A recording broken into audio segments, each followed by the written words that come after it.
So in this session, we are going to study a new concept which is recently added in C programming language, that is called as file handling. Okay, so we'll start with what are files, why do we need files, why do we need to use files in programming, and so on.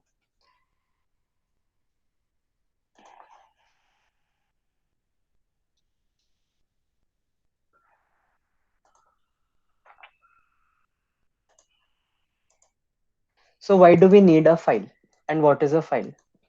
A file can be used to store data and information, right? All these files that we have, for example, your Word file, it is a type of file. Then you have your normal document. For example, let me show you some files.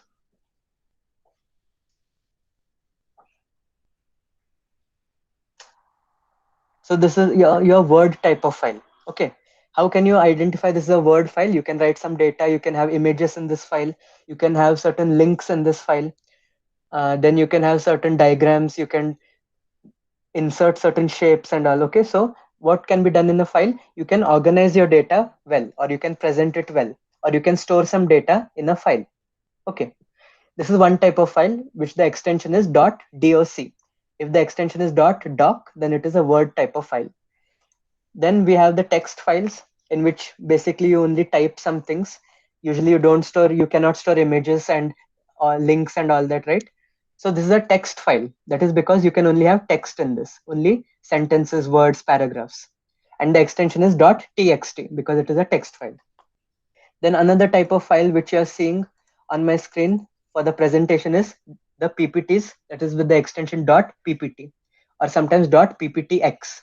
Then you have Excel files in which you can organize your data in the form of cells, or you have rows and columns. For example, the extensions are one or more for Excel files, maybe .xls or .exl sometimes. Here you can have the data in rows and columns. You can edit a particular row or a particular column. So you have different types of files. Another type of file is binary file. In binary file, as the name suggests, the data that you store will be in the binary format of zeros and ones. Right? So binary files have a sort of security, because directly if humans go to read the binary file, they'll only see zeros or ones or some weird characters. Means they cannot understand what is written in the file. But if it is a text file, that is the normal text file, some sentences can be read easily, right? So these are the different file formats. Okay, and normally that files that we use in C language are the text files and binary files. Okay, these are the types of files which I've shown you in brief. Now files are used to store data and information. Now there is a difference between data and information. These two terms are not the same. The difference is, in terms of computer science, data is nothing but a set of facts, some statistical data or statistics, uh, okay, or some ratios. Then you can also have certain characters, certain characters on your keyboard. All those characters can be written. Then you can have certain numbers, alphabets, anything. Means a collection of facts, characters, statistics, or anything on your keyboard. A collection of anything on your keyboard characters will form data. Means it is raw data. It is considered as unprocessed data, or you can say raw material. Once you refine your data, or once you structure your data, or once you grab only the required part of your data, once you refine your data, then that refined or processed data becomes your information. Means you can easily draw certain conclusions from information, but you cannot draw certain conclusions from data. For example, if you want to know, in a shop, the shop is selling certain items or certain books, clothes, whatever. So you want to know how many books have been sold for one day, or how many shirts are remaining in the shop, right? You want to draw certain insights, you want to conclude something, you want to know something. Then if you have data, then you will not be able to understand properly, but if you have information, you will be able to understand. So what is an example of data for this scenario? In data, you will store maybe customer's name, then you may store how much money he has spent, then maybe his address and all that. But to know that how many shirts have been sold, You do not need the customer's name and all, right? You just need to know how many shirts have been sold, what is the count of the shirts that have been sold. So you, if you have so much raw information, you will not be able to extract what you require. That is what is data. You have unnecessary information also, you can say in that way. Okay, means it is a collection of unprocessed or unrefined data. Once you refine it, maybe in a tabular form or maybe in simple sentences, once you refine whatever you require, then it becomes information and you can easily extract what you want from your information, right? So this is the difference between data and information. Data is nothing but raw material. Once you process that, you get your information. Okay, this is the basic difference. Not so important, but I just felt like telling you. Now files can be used to store the data permanently. Okay, so as I've mentioned already before, what do you do in programming? You run a particular program. Okay, first what you do, you create a new file in your IDE or wherever. Then you write certain code in your file. Then you save your file. Then you compile your file. Then it file is suitable so that you can run it or execute it. And then you'll get certain output. Then you suppose you close your program, you close your output window, everything is shut down. You shut down your machine as well. Then after some hours or maybe just after you shut it down, again you start your machine. Then will you be able to access the output of that program? No, right? Whatever you close down, it is lost forever. You cannot access it again. So this was one disadvantage. For example, suppose you have created a record for students, like how we did in an array of structures. We created a student database where we stored the name of the student, his class and division, roll number, and all that. And then we inserted some items in our student database. Suppose we inserted the details of roll number 1234. Okay, then I had some urgent work. So I shut down my machine, I did my work, I came back to my machine, started it. But then what do I see? Whatever I had stored for the roll number 1234, that has been erased. So what I'll have to do, again, I'll have to store all the details. So there is no permanent storage. How will you access the previously stored data? So to solve all these problems, to store the data permanently so that it can be used in future again, you have to use the concept of files. So what you will do in files, whatever output of your program you get, you can write it or copy it to a file. And then you will shut down your machine. And then afterwards you will start your machine again. And whatever is in the file, you can access it. What is in the file? The output of the program. So your data is not lost. Once you access the data from your file, whatever you access, you can write it back to your program so that you can use it in your program, right? So you can access your data through files. You can store your data permanently through files, not through your normal programs. Programming is just, you can say, at the moment or temporary process. But if you want to make it permanent output, you want to store it, then you have to use the concept of files. So let us get back to the presentation. So you can read and access the data from the file, right?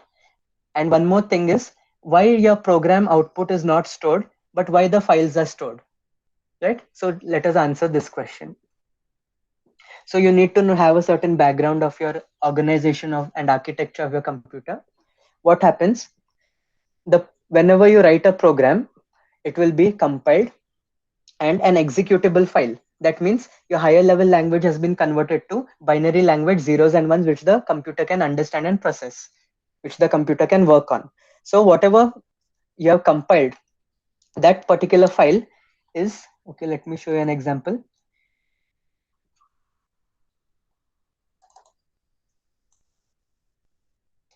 See here, I have this program called as type checking. Okay, I can click on this program, it will open up. Now, once I compile this file, what is this? You can see, till now you might have observed by now that another file with the same name has been created, right? But what is the change between these two files is the extension. This is a .c file and this is a .exe file.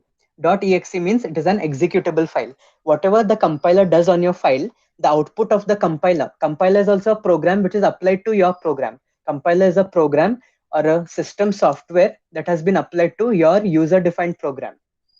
So the compiler will compile your program, and whatever is the output of the compiler, that will be stored in a file with the extension .exe. So .exe file is nothing but the output of the compiler. Whatever the compiler has done, that is stored in this file. If I open this file, Just a minute.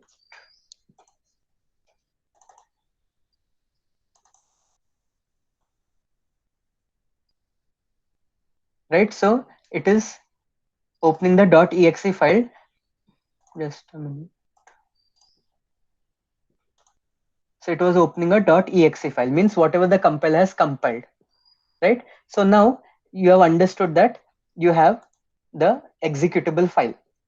Now this compiled file, that is the executable file, as well as your program file, both those files will be stored permanently, right? Because once you shut down your machine, again you start your machine, your program is there in your IDE, right? You don't have to retype your program, it is there.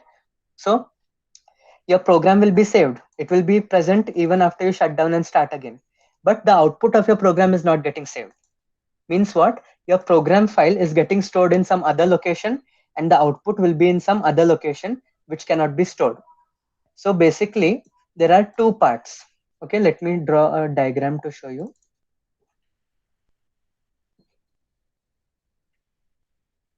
There are two types of memory in a broad sense. There are two types of memory.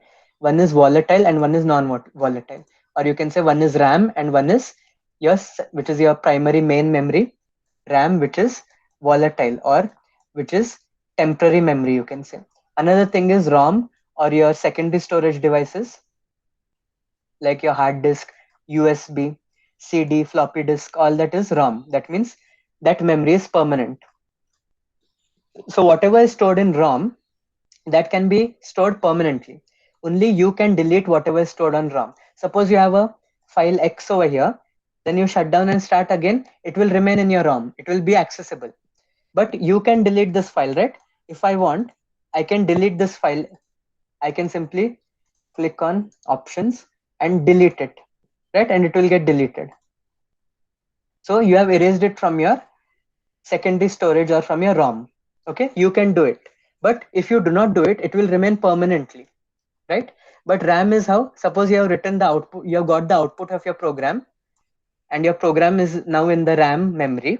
Then once you shut down, this whatever is there in the output or whatever file is there in your RAM, that will not be stored permanently. It will vanish away, it will disappear. So again, you'll have to prepare this file if it is in RAM. That is why whatever files you create, they are by default in your ROM so that you can access them in future. And if you want, you can delete it. But RAM, whatever is in the RAM, once you shut down your machine, it will go away on its own and you have to cannot recover it. Okay. So what happens whenever you write a file and when you save it, it will go by default in your ROM or in your permanent memory and you can access it in future. But when you want to run your program or when you're working on your program file, it will be loaded in the RAM. Okay, whatever is on the ROM has to be copied to the RAM. It will get executed in the RAM, whatever output you will get, and then you'll close your program. That memory will be released. Okay, RAM memory will be released. So I repeat all these statements that I've said till now to summarize it. You have certain permanent memory, ROM, and you have temporary memory, suppose RAM. Okay, I have written my program and I have saved it over here in my RAM. Okay, so when I want to run this program, what will happen internally? This program file will get copied to the RAM memory. So now my program is in my program file, the code is in my RAM. Now I am able to execute it. You can execute it from the RAM only because RAM is a fast memory. If you go to execute it from ROM, it will take a lot of time. It is very time consuming and you can say almost impossible. So only the program, whichever you are working upon, temporarily it will be brought to the RAM. You can execute it from the RAM. And then once you close your program, the memory allocated over here in the RAM will be released. So the program will not be in my RAM now. It will only be in my ROM. Okay, have you understood how the programs are run? Yes. Yes. Okay, so this happens for every file, not only your programs. Even if I open Word now, I'm working on this Word file.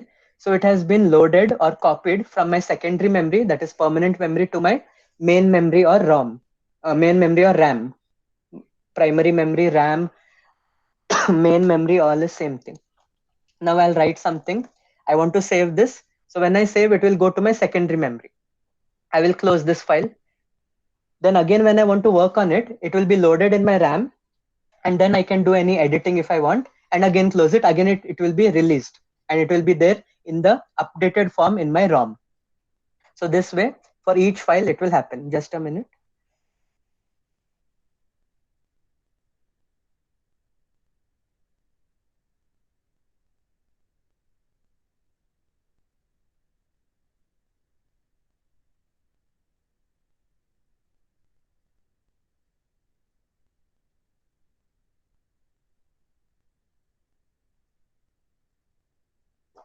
So we have seen that how the programs are run. So now we can say that files are stored permanently. So whatever file you create in your C program, it will be stored in permanent memory. Similarly, to store the output, you need another file, which may be a text file or a binary file. And that file will be stored on your secondary memory, permanent memory. And whenever you want to access, you can access it just like any other file. So now let us get back to file handling concepts. So files make it easier for the program to access and store the content without losing it upon the termination of your program. Once your program ends, you will not lose the data. Okay. So as I said, volatile and non-volatile memory. Volatile memory is the computer storage that maintains the data only when the device is powered or when the device is on or when the device is working. Only that time the volatile memory comes into picture. Once the device you turn off the power or shut it down, whatever was in the volatile memory that will get disappeared forever. You cannot recover it. Okay, so and one more thing, your volatile memory is limited. Okay, so sometimes when you open many files or if you're working on many files simultaneously, your device gets hang, right? It will hang, your device will hang. Why? Because your RAM is not able to handle so many things because RAM memory is volatile and limited. For example, your RAM is whatever memory is available for your RAM is always lesser than how much ever is there for ROM or your permanent memory. Right? So many files, so many folders you store on your desktop where it is stored on your secondary storage or RAM or ROM. Okay, secondary storage, on that you are storing your files. So only you are able to store so many files. Okay, but when you want to work on them one by one, they will be loaded in the RAM and you can work on them. But if you open so many files and are working simultaneously on so many things, since RAM is less, you cannot work efficiently on all of them. Your device will become slow. Okay. So volatile memory is less compared to non-volatile memory. So RAM will hold the data, programs, and information as long as there is power supply to your device. And if there is, if it is interrupted, like suppose the light goes off in between, the MSCB light or electricity supply goes off, then suppose you don't have an UPS, then your computer will shut down. So whatever was there you're working on, if it is not saved, then you'll have to again do it from the beginning. But suppose you had saved it and then the lights have gone, then it will be saved and you can start from where you had left, right? Because it had gone in the permanent memory. When you save it, it goes in the permanent memory. If you do not save it, it remains in your primary memory or erasable memory. Now this type of memory, that is non-volatile memory, is also called as permanent, and you can store it even if there is no power to your device. It will be retained or it will remain over there. Now volatile memory will hold data temporarily,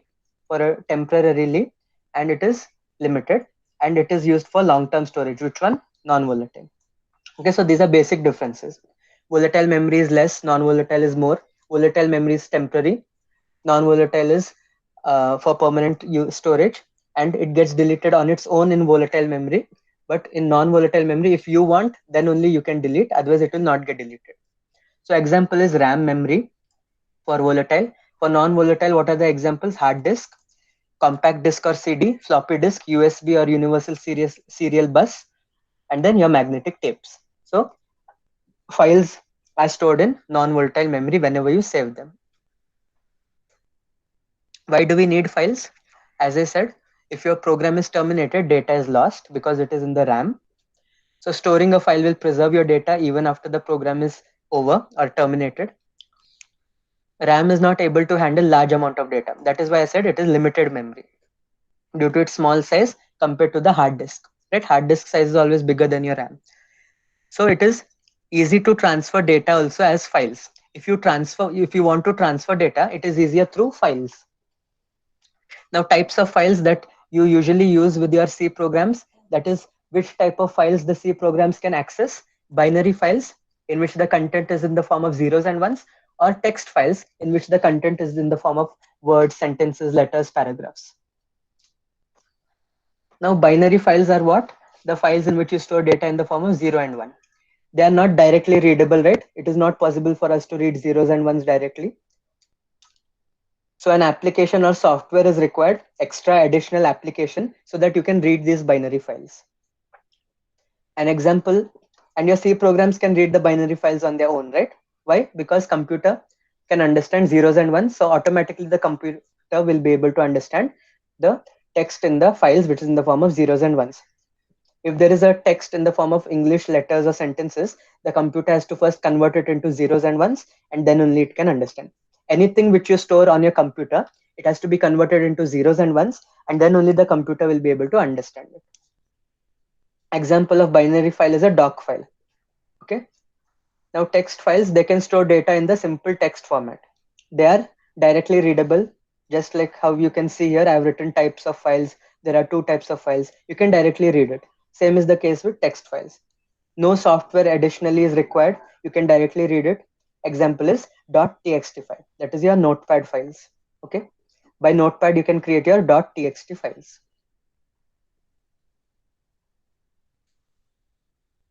Next, you can perform certain operations on these files. Now, what might be the operations?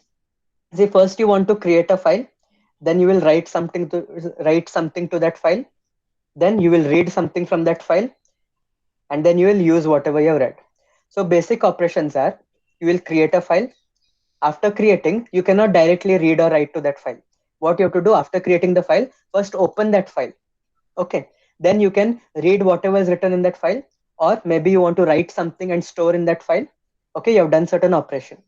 After that, what you'll have to do, you will have to close the file. Okay, automatically the file will not get closed. This is when you're dealing with files in programming. You can access the files through your C programs. Okay, that time you have to do all these operations. When you want to access a file in your program, what you have to do, you have to create a file, open a file, read or write to a file, then close a file. Okay, so we will be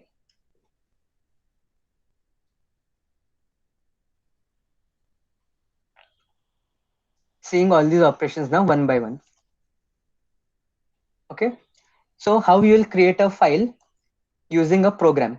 See, basically how I create my file, let me show you here. Suppose I want to create a file on my desktop. Then what I'll do, I can go to new, then whichever type of file I want. Suppose I want to create a text file. I will select this one. Then I can give the name of the file, suppose program file. Okay. So I didn't do much work, right? What I did, I simply selected new and the type of file, and I created the file. Now I can write to this file, I can do whatever. Okay, but this same task which I did just now, that is creating a file, you can do it through your C programming, right? You can create a file, whatever I did just now. I selected new, selected the file type, and created it. But this same thing you can do through your programs also, and very easily.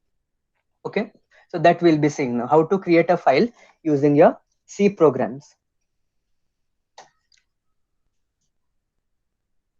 So the rules to be followed is, while working with files in C programming, you have to declare a pointer of the type file. Okay, what you have to do, you have to create a pointer which points to a file. Now, just like how we had array, structure, these are the derived data types or user defined data types, right? Array is what? Derived data type. Structure is what? User defined. So these are, file is also a type of data structure. Okay, it is a data structure called as file structure. So you can create a pointer to the file. Okay, and using this pointer, you can do different operations on your file. Using the pointer, you can open the file. Using the pointer, you can create the file. Using this pointer, you can write to your file. Using this pointer, you can read your file. And using this pointer, you can close your file. Okay, basically these operations you can perform. So how you will create a pointer to a file? How do you create a pointer to an integer? You write int A. Suppose this is an integer. How you will create a pointer to this? You will write int asterisk ptr, suppose is the name of the pointer variable, equal to ampersand A. So what you have done, you have, how can you create a pointer to an integer? You can create a pointer to an integer by writing int star ptr. Similarly, how you can create a pointer to a file? You must write in capital, okay, uppercase, file asterisk ptr. Okay, this way you can create a pointer to a file, and you can initialize it to null initially. So this is the similarity. If you want to create a pointer to an integer, int star ptr. If you want to create a pointer to a file, file star ptr. Okay, for example, I have written the same thing, file star ptr, and initially you should initialize it to null. Okay, this is a good practice, so that by mistake, if you have not initialized it to anything, and if you want to print the value of this ptr, then it will print randomly some value to whichever random address it is pointing. But if you initialize it to null, then what will happen? It will print out 0. It is safe. It will be safe. Okay, it is a good practice. So now let us see how can we create a file. Now, if a file is already existing, you don't have to create it. You can simply open it, right? If a file is already existing, simply open the file. But if the file is not existing, first create the file and then open the file. So the syntax is you have to use the fopen function. Okay, this is a built-in function, just like your printf scanf. This is a fopen function. So the value assigned to the pointer will be this function call. So whatever value is returned by this function will be the value assigned to ptr. Okay, and what will be it? It will be an address. So when I write file star ptr, if you want to use a particular file, you must write equal to fopen and then something within the bracket you have to pass. Okay, so this is the basic syntax. If you want to access a file through your program, this is the syntax, file asterisk ptr equal to fopen, and within the parenthesis you must pass the name of the file along with certain mode. Okay, we'll be seeing that in detail now. So have you understood till now how you can use files, why you need files and all that? Have you understood? Yes. Yes. Yeah, very good. So now we will create a file and open a file. And whenever you open a file, you must close a file. Okay, so I'll show it to you directly in a program so that you understand properly.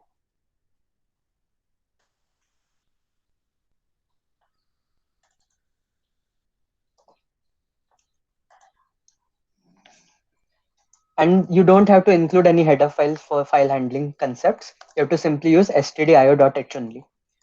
You don't have any separate header file for file handling. Okay. Then you can have void main. Execution always starts from main. Now I will create a file. Okay, I will create. Till now I don't have any file. I will create a file. So before creating, let me show you one directory in my laptop.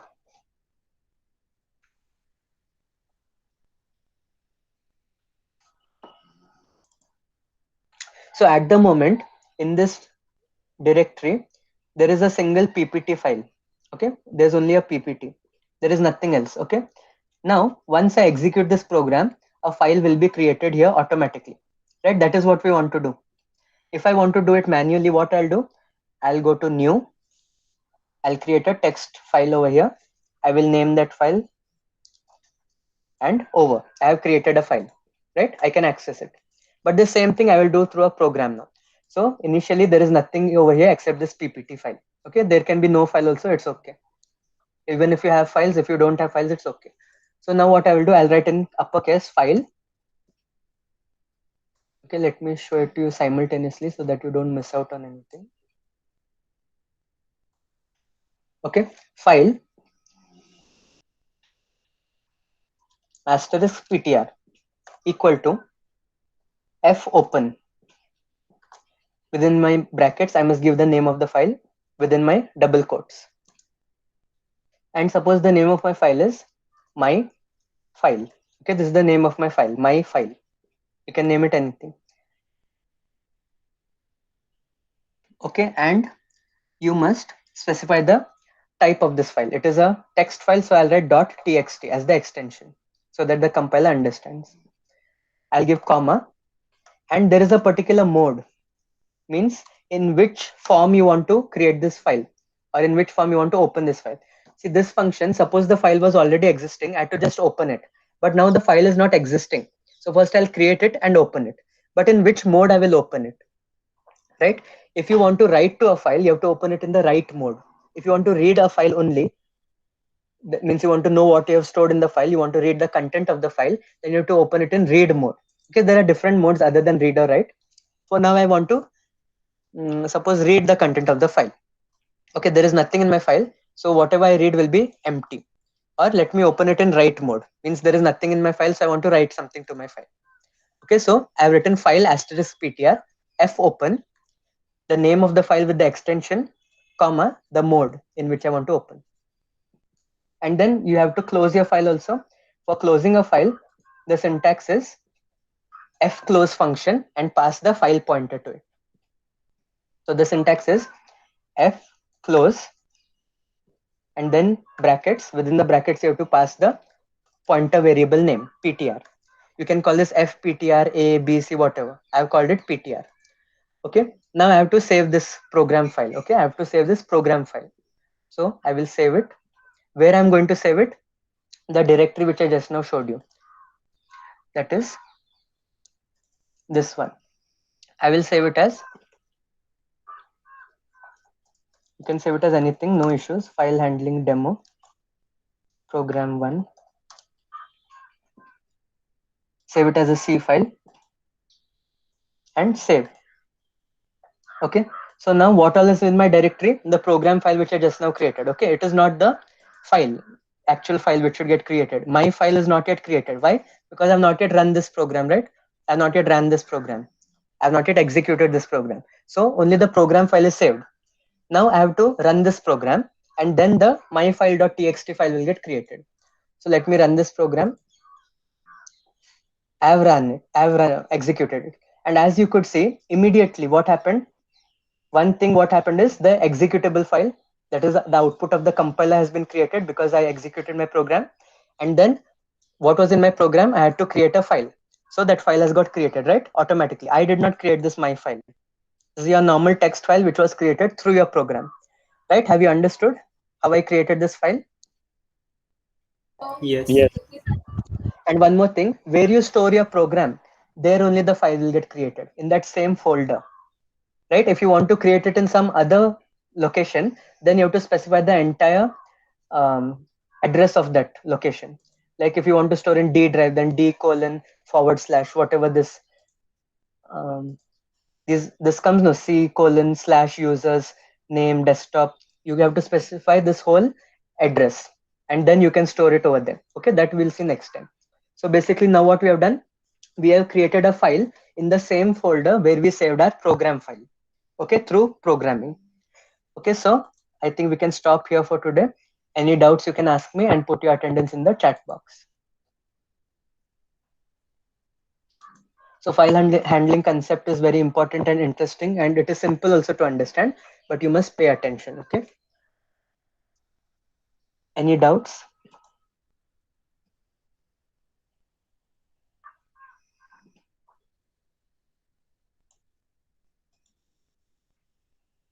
If you put your attendance, you can leave this. Thank you. Thank you. Welcome. Thank Welcome. Thank you. Welcome. Thank you. Welcome.